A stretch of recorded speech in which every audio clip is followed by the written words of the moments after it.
بسم الله الرحمن الرحيم الحمد لله رب العالمين وبه نستعين على أمور الدنيا والدين سبحانك لا علم لنا إلا ما علمتنا إنك أنت العليم الحكيم ولا حول ولا قوة إلا بالله العلي العظيم ولا حول ولا قوة إلا بالله العلي العظيم ولا حول ولا قوة إلا بالله العلي العظيم أما بعد.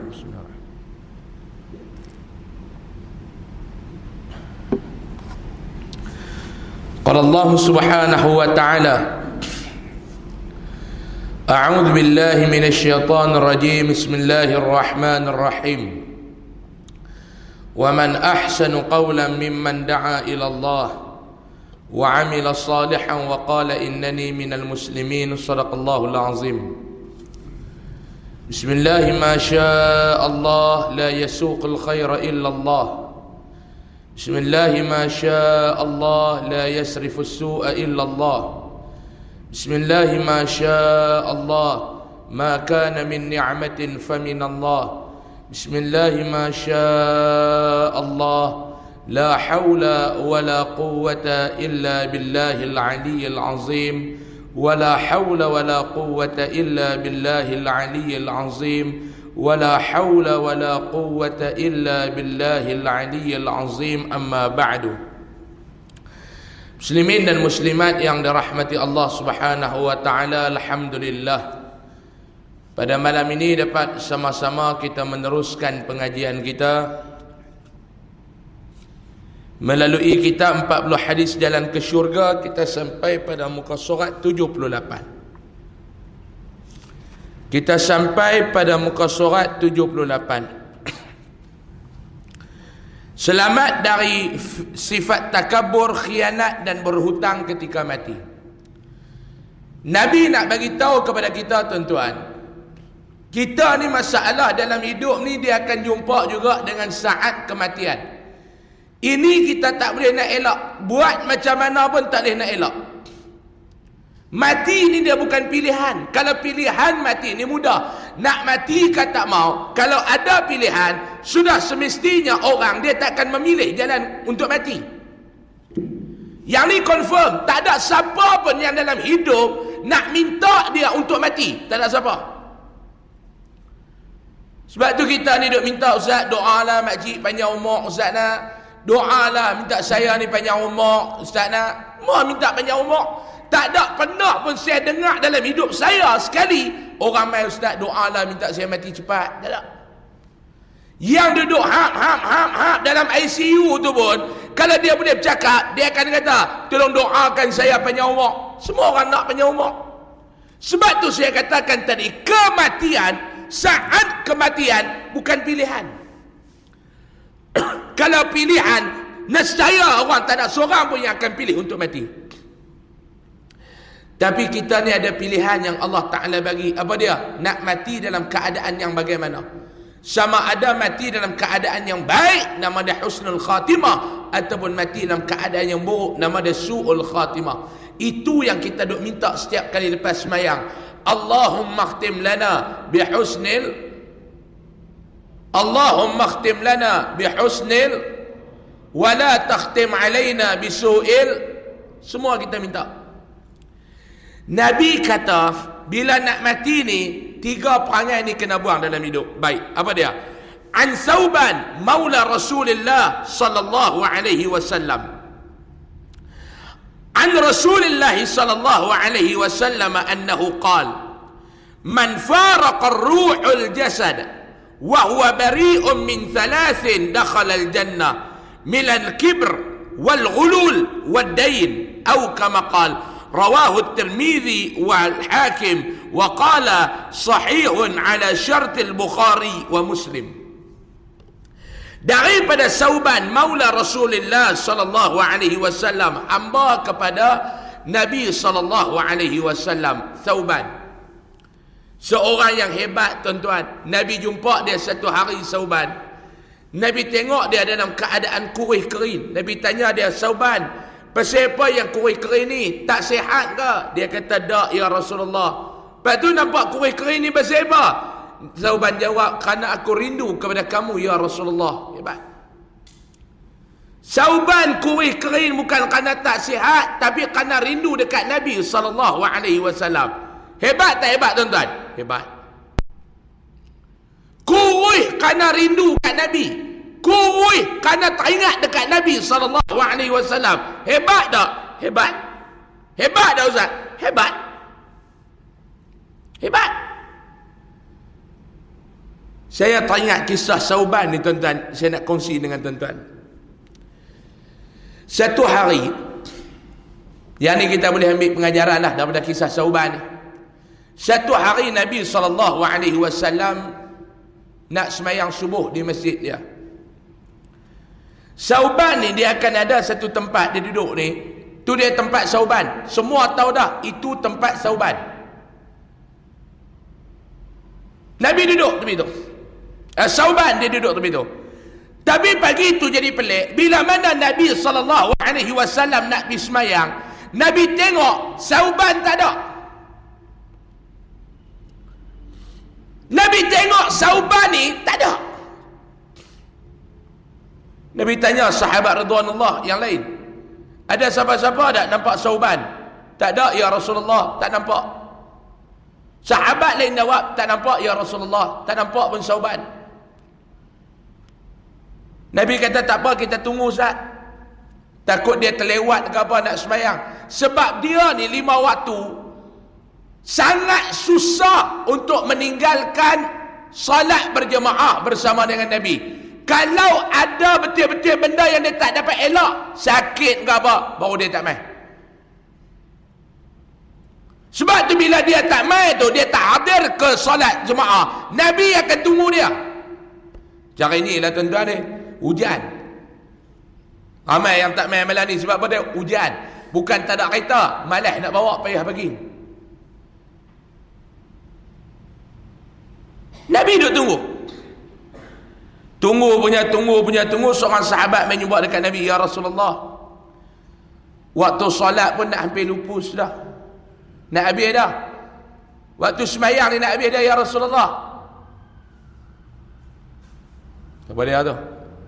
Anak Korea ha? Anak Korea balik rumah. Hebat tuan-tuan.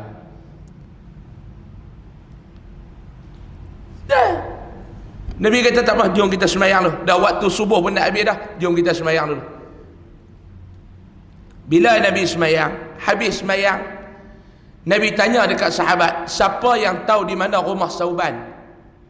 Boleh tak bawa aku nak pergi ke rumah Sauban? Seorang sahabat angkat tangan. Saya ya Rasulullah, saya boleh bawa tuan hamba ke rumah Sauban. Nabi kata jom. Daripada masjid Nabi nak sampai ke rumah Sayyidina Sauban, daripada masjid Nabi nak sampai kepada rumah Sayyidina Sauban mengambil masa 3 jam. Jalan daripada rumah Nabi, daripada masjid Nabi nak pergi ke rumah Sauban 3 jam. Pergi 3 jam, balik 3 jam.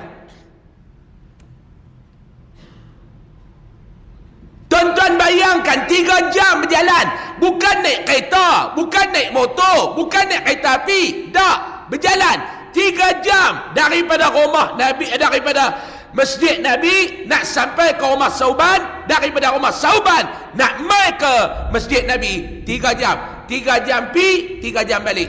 5 waktu sangat payah nak tinggal berjemaah dengan Nabi SAW. Yang ni tuan-tuan, saya tak boleh buat. Saya abang betul, saya pun tak boleh buat. Tambah tuan-tuan, lebih kurang. Rumah kita dengan masjid bukan kata 3 jam. Kereta gear 3 pun tak ada masuk. Sampai dah. Haram tak sampai. Mai. Sampai di rumah Sayyidina Sauban, Nabi panggil salam. Yang keluar seorang wanita. Nabi tanya, adakah kamu isteri kepada Sauban? Ya, ya Rasulullah, saya adalah isteri kepada Sauban. Nabi kata, aku datang ni pasal aku lihat Sauban tak hadir solat subuh tadi ni. Sangat susah Sauban nak tinggal solat subuh berjemaah. Ni kalau dia tak main ni mesti ada benda-benda yang pelik, something wrong lah. Di mana Sauban? Isteri dia jawab, ya Rasulullah, Sauban dah meninggal dunia. Semalam Sauban meninggal dunia. Ada riwayat kata balik daripada sembahyang Isya berjemaah, sampai di rumah dia, Sauban ni tak bersihat, meninggal dunia. Ada yang kata Sauban ni daripada Asar, Zuhur ni dia tak main dah sembahyang tu. Tu yang Nabi jadi pelik. Tak apalah. Jadi macam mana pun tak apalah. Yang kita nak cerita yang pagi itu tu, yang Nabi pergi tu.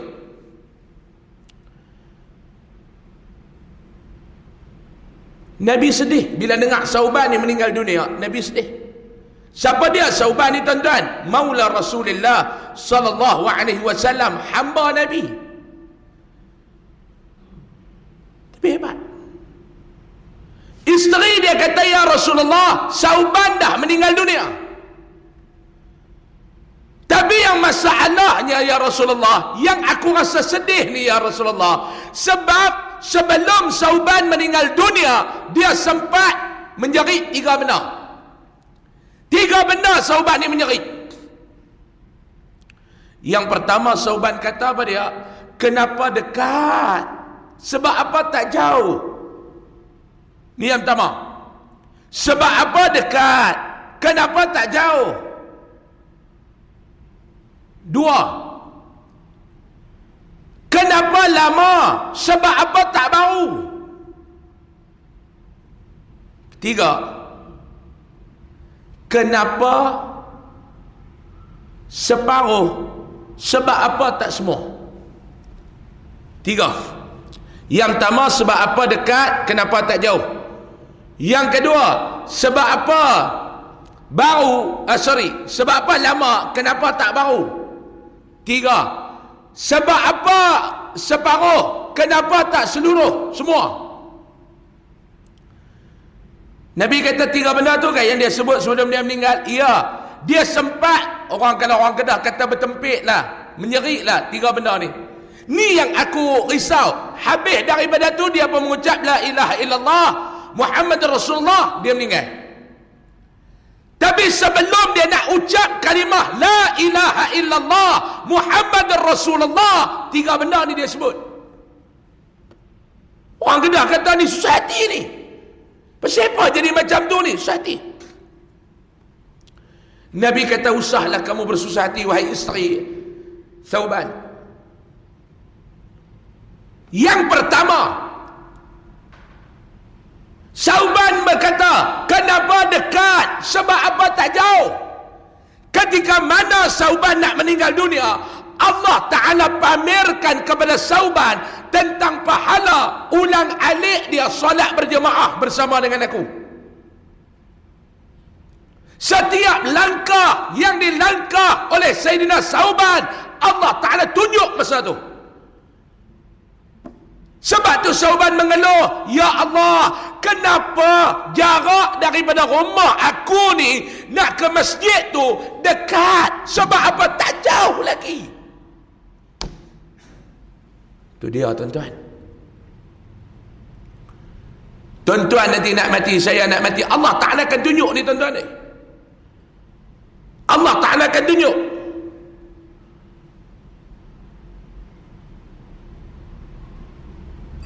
Jam daripada masjid nak sampai ke rumah dia, 3 jam daripada rumah dia nak main ke masjid. Sauban dia kata dekat Allah, ya Allah, sebab apa rumah aku ni dekat dengan masjid? Sebab apa tak jauh lagi ya Allah? Subhanallah. Ni yang pertama. Yang kedua, sebab apa lama? Kenapa tak baru? Satu hari kata Nabi dekat isteri Sauban, Sauban keluar daripada rumah ni nak pergi sembahyang subuh bersama dengan aku.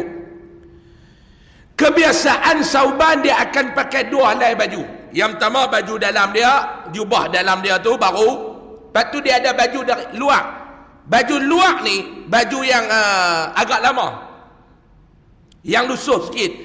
Sebab apa dia pakai 2 helai? Yang pertama sejuk. Yang kedua, bila dalam perjalanan dia nak pergi sembahyang dengan Nabi, debu pasir ni akan kena dekat baju dia. Sebab tu dia pakai yang luar ni ada satu. Bila debu pasir ni kena kena yang lama, yang baru ni tak kena. Sampai di masjid dia akan buka baju yang lama, tinggal baju yang baru untuk dia sembahyang dengan Nabi. Tapi satu hari tu dia jalan-jalan, tiba-tiba Sauban dia tengok ada seorang ibu dan anak yang duk tidur tepi jalan dalam keadaan kesejukan pagi tu. Sauban buka baju dia yang lama, Sauban selimut ibu dan anak dia yang tu. Allah Ta'ala tunjuk pahala dia dekat Sauban. Sauban kata, ya Allah, sebab apa aku bagi baju yang lama? Kenapa aku tak bagi baju yang baru? Kalau aku bagi baju yang baru, nescaya pahalaku lebih banyak daripada baju yang lama yang aku bagi. Itu dia. Ketiga, sebab apa separuh? Kenapa tak semua? Isteri dia tanya dekat Nabi. Nabi kata yang ketiga, satu hari Sauban ni dia berhenti berehat, dia lapar. Dia berhenti tengah hari tu lapar. Masa tu Sauban tak ada duit untuk beli makanan. Tak ada. Sauban tak ada apa pun makanan, melainkan dalam poket jubah dia ada sebiji buah kurma. Sebiji buah kurma. Sauban ambil buah kurma tu dengan segelas air. Sauban nak minum. Tiba-tiba mai satu orang, dia mengadu dekat Sauban, dia lapar. Saya nak tanya tuan-tuan, kalau kita ada sebiji buah kurma, orang mai duk mengadu kata lapar, tuan-tuan nak kata apa? Aku pun lapar. Hang duk kira hang ya, aku pun lapar. Sauban dia bukan macam orang tamarakan. Sauban ada sebiji buah kurma. Sauban kata, kamu lapar ya? Ya Sauban, aku lapar. Nah, dia koyak buah kurma tu sebelah, dia bagi dekat kawan tu, sebelah dia makan. Allah Ta'ala tunjuk pahala kepada Sauban. Sauban kata, ya Allah, sebab apa yang aku bagi separuh, kenapa yang aku tak bagi semua? Ni dia Sauban yang cerita hadis yang kita nak baca malam ni. Apa dia yang kita nak ambil ibrah, pengajaran daripada kisah Sauban ni tuan-tuan? Jangan tangguh amalan, jangan berkira untuk beramal, dan yang kedua, jangan tertipu dengan amalan. Baik, Sauban ni dia kata apa dia? Maula Rasulullah sallallahu alaihi wasallam. Dia ni hamba kepada Nabi sallallahu alaihi wasallam. An Rasulullah sallallahu alaihi wasallam, daripada Nabi sallallahu alaihi wasallam, annahu qala, sesungguhnya Nabi bersabda. Nabi kata apa dia? Man faraqar ruhul jasad, sesiapa yang berpisah di antara roh dan jasadnya, maknanya mati. Perpisahan di antara roh dan jasad maknanya apa dia? Maknanya mati. Nabi kata, siapa yang mati, dalam bahasa yang sedap sikit, siapa yang meninggal dunia, wa huwa bari'un min thalathin, dalam keadaan mereka ni terselamat daripada tiga perangai ni, dakhalal jannah, mereka akan dapat masuk ke dalam syurga. Nabi kata, siapa yang dia mati, yang dia meninggal dunia dalam keadaan dia selamat daripada tiga perangai ni, dakhalal jannah, dia akan dapat masuk ke dalam syurga. Apa dia? Yang pertama, minal kibr, yang pertama daripada perasaan ataupun perangai yang pertama, takabbur, dia sombong, dia rasa hebat, dia rasa besar diri, dia rasa, kalau bahasa Kedah dia panggil merak buih. Lagu tu. Ini bukan pakaian kita ni. Takabur ni tak layak untuk dipakai sifat dan akhlak ni kepada hamba. Sebab apa dia? Sebab kita ni menumpang. Tuan-tuan perasan tak kita menumpang hidup atas dunia ni? Tuan-tuan nak ego apa? Nak sombong apa maklum? Mana boleh seseorang yang meminjam segala-galanya hidup dalam keadaan sombong? Tak boleh. Melainkan kalau kata dia tu cerita lain. Saya nak tanya tuan-tuan, atas dunia ni apa dia yang kita ada? Tuan-tuan pakai kereta besar, tuan-tuan kata sombong. Sombong, tu bukan kereta tuan-tuan, kereta bank. Tak bayar bank legal, bank waktu malam pun dia telefon. 11 malam pun dia telefon lagi. Cik, dah lepas dah tarikh ni. Cik, tak back in lagi, tak pembayaran. Cuba cek, tengok dalam hidup kita. Hak betul-betul hak kita ni apa dia? Hak betul-betul milik kita ni apa dia? Rumah besar, rumah bank. Adalah kalau tuan-tuan duit banyak, buat rumah cash, beli rumah cash, tu lain lah. Tuan-tuan pergi tikam mekok dengan main judi, dapat 3 juta beli cash. Wallahualam lah itu.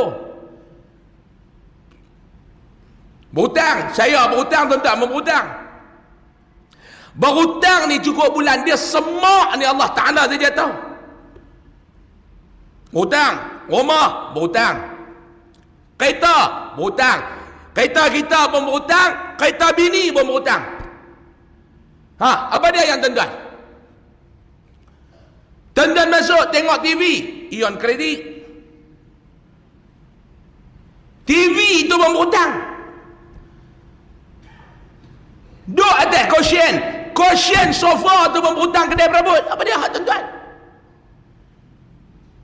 Tu baru cerita yang dalam dunia. Lah ni tuan-tuan, apa dia satu benda yang bukan Allah bagi kat tuan-tuan, yang tuan-tuan tu benda tu hakikat dan sendiri punya. Apa dia? Cuba bagi tahu saya. Apa dia yang atas dunia ni kita terlepas daripada meminjam nikmat Allah? Dalam dunia ni yang kita agak terlepas untuk meminjam nikmat Allah ni, apa dia? Cuba bagi tahu apa dia? Wallahualam ustaz. Ustaz rasa? Mana saya tahu rasa-rasa. Ni saya nak tanya tuan-tuan. Awak tuan-tuan teruk sangat ni, bukan hujan pun letih macam ni. Macam kencing manis tinggi ya pun tuan-tuan ni. Cuba semangat sikit tu pun jangan nak pergi perang kat Palestin, cik. Dia kata saya, Ustaz, kalau kerajaan bagi ya. Ada balong seorang Pak Long baru ni duduk sembang kemas dengan saya. Kalau kerajaan bagi saya ni, saya nak pergi Palestin dah. Saya kata dia duduk sembang Pak Long. Nak lawan Israel lah, Pak Long pergi menikah seorang lagi. Tengok, lawan dengan bini dulu lepas kata lepas. Dengan kencing manis tinggi, dengan gout nak pergi perang. Duk pegang napam, duk ketak-ketak, tak ada nak tembak Israel, Israel tembak dulu. No. Duduk kat Malaysia ni elok-elok sudahlah. Doa banyak-banyak, boykot apa yang boleh. Tapi boykot betul-betul. Dengan duk boykot, orang Kedah kata, pepatah Melayu kata apa dia? Hangat-hangat tai ayam. Saya boykot Ustaz. Oh, alhamdulillah bagus belum. Belum boykot apa? Saya memang Starbucks saya tak minum dah. Alhamdulillah Ustaz. Oh, alhamdulillah. McDonald pun saya tak makan lah. Tak makan lah. Alhamdulillah. Elok dia duduk sembang kemas, buat keluar rokok cucu. Cukup tak guna. Ni saya nak pesan kat orang Tamarakan ni. Nak boykot betul-betul. Rokok tu. Saya tak suruh tuan-tuan berhenti isap. Tuan-tuan nak isap, ikut suka. Cuma saya nak minta satu, berhenti beli. Yang tu yang saya nak minta. Nak isap-isap, jangan beli ya. Tak beli nak isap macam mana? Fikir ambil lah. Bukan yang tu pun saya nak kena tumpang fikir kat tuan-tuan. Tuan-tuan nak isap, isap lah. Jangan beli ya. Ni tuan-tuan marah, maki siang malam Israel. Tapi duit duk hantar tiap-tiap hari. Hari-hari duk hantar duit pergi Israel. Boykot betul-betul.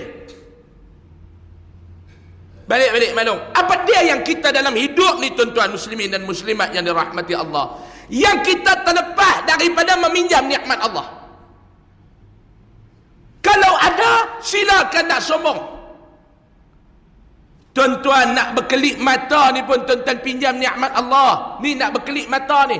Kalau Allah Ta'ala tak izin mata kita untuk berkelip, nescaya takkan boleh berkelip. Betul ke tak? Setuju ke tak? Mata berkelip ni. Maklum, bayangkan kalau satu kelipan 10 sen kena bayar. Ajenah cop duit. Tak 10 sen. Sekupang. Sekupang. 2 kupang. 10 kali RM1. Mobil bulan jenuh bayar. Tu kalau hak normal. Hak jenis kerak duduk kejit. Ada habis yang tu. Dia kerak kejit. Kan? Kalau dia nak sembang benda besar lagi kerak dia kejit. Jenuh bayar tuan-tuan. Yang ni sekali klip sekupang. Nafas sekali tarik RM1.5. Jenuh bayar bil. Mampu. Allah bagi free. Anak sombong. Kesihatan. Tuan-tuan jangan kata tuan-tuan sihat kerana tuan-tuan duk jaga permakanan. Saya alhamdulillah Ustaz, saya makan saya jaga. Saya tak campur Ustaz di antara darat dengan laut. Tak Ustaz, tak. Saya kalau makan laut saja. Darat saja. Saya tak campur Ustaz, saya tak campur. Alhamdulillah Ustaz, alhamdulillah Ustaz. Weh hebat hang. Ya alhamdulillah Ustaz, alhamdulillah. Memang tak campur Ustaz, tak campur. Kalau saya makan ikan ya. Kalau saya nak tambah pun udang, sotong, saya takkan makan ayam, daging apa tak. Kalau saya makan yang darat saja Ustaz. Ayam, daging, kambing, lembu. Saya makan tu. Lepas tu saya sihat Ustaz. Uish. Lepas tu saya pula Ustaz exercise. Memang saya tak tinggal Ustaz. Saya berjoging hari-hari Ustaz. Hari-hari Tuan Haji berjogging. Hari-hari Ustaz. Kajang JB kajang. Tengok saya sihat Ustaz. Alhamdulillah. Memang dia jogging. Daripada kajang, JB balik-balik. Kalau saya keluar dalam pukul 4.30 pagi, 4.30 petang saya sampai. Oh, sihat je lah. Ya Ustaz, memang saya sihat Ustaz. Lepas tu saya pula Ustaz, duk makan suplemen. Hebat je. Kalau Ustaz pergi rumah saya Ustaz, macam farmasi tu. Suplemen. Ada tuan orang hadis jaga suplemen. Hak ni makan sebelum subuh, hak ni makan lepas subuh, hak ni makan time duha. Memang sihat tak? Alhamdulillah. Syukur aja nak. Ya tak? Memang alhamdulillah syukur Ustaz. Haji sihat bukan sebab-sebab tu Haji. Haji sihat kerana Allah Ta'ala bagi sihat. Ada orang tua-tua di kampung Pak Long, haram tak jogging, haram tak makan suplemen, haram tak jaga makan apa. Hak langit dia makan, hak bumi dia telan, hak laut dia pediah. Sihatnya dia. Sebab apa dia? Allah Ta'ala bagi kesihatan. Tuan-tuan yang duduk berek bujang tu, kubur, orang Kedah panggil berek bujang. Sebab dia duduk dalam keadaan bujang. Semua tu hak bagi-bagi jogging kan tu. Semua tu yang makan suplemen macam farmasi itulah. Lah kali sakit ke dalam juga tempat dia. Kita sihat, Allah Ta'ala bagi. Pak Long, saya ni umur 33. 2 minggu lepas saya balik ceramah. 2 minggu lepas. Saya berhenti dekat satu kedai minum. Saya ni tuan-tuan ni, ayak gula ni, ayak manis ni saya cut tu ya. Saya kalau pergi kedai ayak mineral ataupun ayak masak malam tu saya order ayak masak.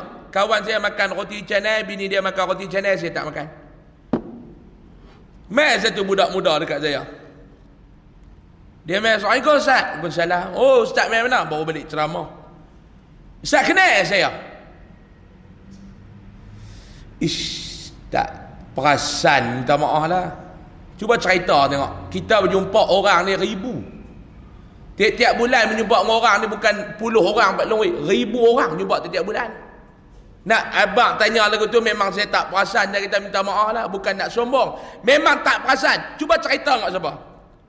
Saya ni adik pada sekian. Allahu Akbar. Dulu Ustaz tengok hang kecil ya dulu. Itulah tu yang tengok Ustaz perasan ke tak? Memang tak perasan lah cik oi. Ustaz tengok hang dulu ni kecil, lah ni hang pun dah kerja dah. Dia ni adik kepada arwah kawan saya. Mengaji satu kelas. Duduk satu kelas tu tuan-tuan. Sebelah menyebelah. Memang best friend forever. Dulu dalam kelas kami ada 3 orang. Saya duduk tengah. Sebelah ni kawan saya, sebelah ni arwah abang dia. Yang syok tu tuan-tuan, kiri kanan saya ada 2 arwah dia, tinggal saya. Kiri kanan ni arwah dah. Seorang arwah kerana aksiden, abang dia arwah kerana apa dia penyakit apa dia panggil tu? TB apa? TV ya. Abang dia. Saya duduk tengah-tengah tu, dia kata, tu lah Ustaz, saya duduk dengar kata malaikat pun nak pihak tengah tu pula. Kurang ajar. Kiri kanan dah diambil dah, tinggal tengah. Mau malaikat berhenti hak tengah tu jalan. Yang kawan saya yang aksiden ni meninggal umur 24. Dia meninggal umur 22. Abang dia meninggal umur 30. 3 tahun lepas. Saya kata abang ni jangan. Dia kata abang saya ni Ustaz, jaga kesihatan. Orang jaga kesihatan. Dia jalan juga tuan-tuan. Tak ada. Semua kita pinjam yang Allah. Bila tuan-tuan pinjam yang Allah, untuk apa tuan-tuan sombong? Ni dia. Dah tahu kita meminjam hak Allah, untuk apa kita sombong? Sebab apa? Alasan apa? Dengan hujah apa yang kita nak guna menghalalkan perbuatan kita untuk sombong, untuk takabur, untuk ego? Untuk apa? Sebab tu orang kata hidup ni kena sedar ke diri. Hidup ni kena sedar ke diri. Ni yang pertama Nabi kata. Yang kedua, wal ghulul, khianat. Hidup khianat. Khianat orang. Sebab apa dia khianat? Sebab dia tak puas hati dengan kawan tu. Sebab apa dia tak puas hati dengan kawan tu lebih daripada dia. Khianat. Khianat. Dia tak boleh tuan-tuan ni. Dia tengok orang ni. Dia macam mana dia, kepala otak dia akan fikir 24 jam. Macam mana aku nak berjatuh dia ni? Khianat. Khianat ni tuan-tuan lalu kalau kita tengok ni dalam politik lah. Dalam dunia politik yang ni benda, orang kata apa dah, dalam dunia politik khianat, mengkhianati ni benda apa dia? Benda biasa lah kot. Nak faham? Benda biasa ke benda wajib? Tuan-tuan kalau main politik, mau tuan-tuan tak khianat, tobatlah home, tuan-tuan tak boleh naik lah. Ni yang panggil cah keting ni, dah kawan ni, sepak kawan ni, pijak kawan ni, terajang kawan ni, naik lah. Tuan-tuan cuba tengok tak, orang berniaga, dia bangun pagi, dia fikir nak berniaga apa hari ni, nak berniaga dekat siapa hari ni. Orang agama macam kami bangun pagi nak mengajak dekat siapa hari ni. Orang politik bangun pagi nak kerak siapa pagi ni. Khianat ni biasa tuan-tuan ni. Sebab tu tengok dalam politik kena terajang masuk dalam penjara, diaibkan, difitnah. Itu lumrah politik tuan-tuan. Cuma kita nak bagi tahu perbuatan ni kalau kita tak minta maaf, kalau kita mati takkan masuk dalam syurga. Bukan saya kata, Nabi kata. Khianat. Orang yang khianat ni tuan-tuan ni, yang dia boleh khianat yang pertama, dia buta agama. Ni sebab orang boleh khianat. Sebab apa seseorang dia boleh khianat tuan-tuan? Yang pertama, dia buta agama. Dia buta agama, dia jahil agama. Orang bila tak ada ilmu agama ni tuan-tuan, bila dia jahil agama, dia takkan ada halal dan haram. Ni dua. Dia takkan ada yang ni halal, yang ni haram. Yang ni haram, yang ni halal. Yang ni halal, yang ni haram. Tak ada. Bila dia tak tahu halal dan haram, perbuatan yang dia buat itu tuan-tuan akan menyebabkan hati dia hitam. Apa dia? Orang tak tahu halal haram, judi, dia main. Dia tak tahu halal haram, judi, zina, dia buat. Minum arak, dia buat. Perbuatan-perbuatan ni tuan-tuan akan menyebabkan hati dia hitam. Bila hati dia hitam, hati ni akan rosak. Bila hati ni rosak, dia dah tak ada perasaan. Bila dia tak ada perasaan kasih sayang, yang timbul adalah kepentingan diri. Dia nak buat benda yang dia rasa untung diri dia. Sebab tu dia tak ada perasaan tuan-tuan. Kita nak buat orang, kita fikir macam-macam. Yang pertama kita fikir keluarga. Kalau dia ada anak bini, kita fikir maruah keluarga. Orang ni pula biasa duk main tidur di rumah kita, kita biasa berkawan, kita takkan buat. Duk makan, orang ni bayar, duk makan di rumah kawan ni, kita ada perasaan. Marah macam mana pun, kita ada perasaan. Tapi orang kalau bertopengkan setan, dia tak ada yang tu tuan-tuan. Dia boleh khianat. Sebab tu tuan-tuan kata ish tak sangka no, ish tak sangka. Jangan tak sangka balong weh. Orang kalau dia jahil agama dia boleh buat. Tambah dia ni pula duk makan minta kedarah benda haram siang malam tuan-tuan. Dia tak ada perasaan ni. Dia khianat. Sebab tu Nabi SAW satu hari datang seorang sahabat dekat dia. Dalam kitab Al-Azkar Imam Nawawi cerita. Bila mai satu orang dekat Nabi SAW, dia kata dekat Nabi, ya Rasulullah, aku rasa masalah aku ni, hati aku ni ada masalah. Nabi tanya dekat dia, apa hati hang ni masalah? Apa dia yang ada ni? Dia kata, tadi ni duk dengar tuan hamba duk cerita tentang syurga, cerita tentang neraka, air mata tak boleh mengalir. Ni dia sahabat tuan-tuan ni, bila dia dengar benda lagu tu, air mata tak boleh mengalir, dia jadi tak sedap hati dah, dia susah hati dah, sebab hati dia ni tak elok dah. Dia dengar Nabi khutbah tadi ni, Nabi cerita tentang nikmat syurga, Nabi cerita tentang azab neraka, air mata dia tak boleh mengalir. Dia rasa masalah dah. Ni yang kata sahabat tuan-tuan, ni yang kata sahabat. Monti azan ke terus? Silakan terus ya. Saya pun nak ambil 5 minit lagi, paling lewat pun 10 minit lagi saya nak monti tuan-tuan. Saya nak balik Kedah pula tadi ni, baru sampai petang ni daripada Kedah ni, lagi malam ni saya nak balik Kedah pula. Esok saya main pula, esok ada majlis di Kedah tuan-tuan ni, esok ada majlis penting di Kedah esok ni, kena balik. Jadi saya nak ambil 5 minit lagi saya nak monti ya. Tuan-tuan setuju tak setuju, tuan-tuan punya pasal saya nak monti lagi. Sahabat ni dia ada masalah. Bila dia dengar Nabi khutbah, Nabi cerita bab syurga, Nabi cerita bab neraka, air mata dia tak boleh mengalir, dia rasa ni dia ada masalah.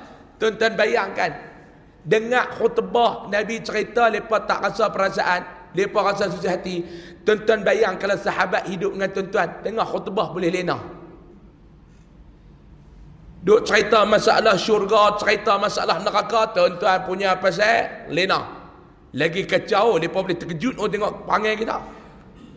Nabi kata, sebab apa hang payah nak mengalir air mata ketika kau cerita pasal neraka? Sebab hati hang keras. Hati hang keras. Sebab apa hati hang keras? Punca hati hang keras sebab banyak maksiat, banyak dosa. Sebab apa yang hang boleh buat dosa? Sebab hang tak ingat mati. Ni tuan-tuan tengok ni, Nabi punya atok. Sebab apa air mata tak boleh mengalir bila dengar bab neraka dan syurga? Jawapannya, sebab hati keras. Sebab apa hati keras? Sebab dosa banyak, maksiat banyak. Sebab apa dosa dan maksiat banyak? Sebab tak ingat kepada mati. Sebab apa tak ingat kepada mati? Cintakan dunia. Bila cintakan dunia, kepala kepada segala kejahatan. Ini dia. Itu yang kedua. Yang ketiga Nabi kata wadain, berhutang. Yang ketiga Nabi kata kalau mati masih berhutang dengan orang tak minta halal, takkan dapat masuk dalam syurga. Tuan-tuan berhutang dengan bank tak apa, kita ambil insurans, bila kita mati insurans settle. Ni hutang dengan orang ni, hutang dengan orang. Sebab tu Nabi dia takkan solatkan jenazah seseorang selagi mana tak settle bab hutang. Tak settle bab hutang, Nabi takkan solat. Kita ni pula bab hutang ni suka. Masa kita nak minta dekat kawan tu bagi kita senang. Tapi bila kita nak bayar macam-macam pula. Yang ni duit ni aku tahan, sebab yang ni, sebab yang ni, sebab yang ni. Ni perangai orang kita tuan-tuan. Tuan-tuan ingat perangai tu elok ke? Hang mati dalam keadaan hutang tak bayar, hang jangan harap hang nak masuk dalam syurga. Hang semayang siang malam, hang berbakti kepada mak hang duk cerita ke orang hang baik, tapi kerana hang tak bayar hutang, hang mati, tobat takkan masuk dalam syurga. Ambil peringatan tu. Artinya daripada Thauban hamba Rasulullah sallallahu alaihi wasallam, daripada Nabi sallallahu alaihi wasallam, sesungguhnya baginda bersabda, sesiapa yang berpisah roh dari jasadnya, yakni meninggal dunia dalam keadaan dia selamat daripada 3 perkara. pasti orang itu akan dapat memasuki syurga, iaitu selamat daripada sifat takabur, khianat dan berhutang. 3 benda ni. Keterangan, orang yang terselamat daripada 3 perkara di atas ketika mati adalah orang yang mati dalam keadaan husnul khatimah. Ni dia, orang yang mati ni, tanda kata seseorang tu mati dalam keadaan yang baik, husnul khatimah, dia selamat daripada 3 benda ni. Kalau tuan-tuan ada perasaan takabur, mohon pengampunan, istighfar kepada Allah Ta'ala banyak-banyak. Kalau tuan-tuan ada duk khianat dekat orang, pergi minta maaf dekat dia. Takkan selesai kalau tuan-tuan tak minta maaf dekat dia. Tuan-tuan ada berhutang, pergi bayar minta halal lebih kurang dekat dia. Mereka kembali bertemu dengan Allah dengan hati yang sejahtera. Semoga Allah mengurniakan husnul khatimah dan menjauhkan kita daripada su'ul khatimah. Amin. Amin. Ya Rabbal Alamin. Wallahu alam. Bulan depan kita baca hadis yang ke-33 mencontohi sifat Sayyidina Abu Bakar radhiyallahu anhu. Wallahu alam. Bismillahirrahmanirrahim. Alhamdulillahi rabbil alamin wassalatu wassalamu ala asyrafil mursalin wa ala alihi wa sahbihi ajma'in. Allahumma anfa'na bima 'allamtana wa 'allimna ma yanfa'una warzuqna 'ilman yanfa'una wa zidna 'ilma. Alhamdulillah ala kulli hal wa na'udzu bika min hal ahli an-nar. Sallallahu alaihi sayyidina Muhammad walhamdulillahi rabbil alamin. Assalamualaikum warahmatullahi wabarakatuh.